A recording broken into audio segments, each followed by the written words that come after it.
Do you want to be able to redeem points on Pandabuy? Well, then you have come to the perfect video, because in this video I'm going to show you step by step exactly how you can do this. But it is very important that you do watch this video and follow along step by step until the very end to make sure that this actually works for you.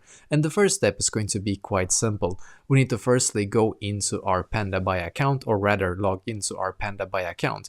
And as you can see, I have already logged into my Pandabuy account right here. So basically that's the first step. And the second step is going to be for you to locate your account like icon right here, as you can see. So click on your account icon, and as you can see we get a couple of options in here, which is awesome. So click on user center in here, and then you should be taken to this page right here. And in here you will be able to see your Pandabuy ID, your balance, and your Pandabuy points as well, as you can see. So now what you're going to do is to simply click where it actually says my points. So click on my points, and now as you can see you get to this page right here. Click on redeem items, and in here you will be able to redeem with points, as you can see. So now you just simply need to enter your code in here, and then when you're done just click on redeem with points on this green symbol right here, and that's about it. So basically this is exactly how to do this. So let me know in the comments below, maybe if you have any questions, and I will try to answer to as many as I can. And also I wish you the best day.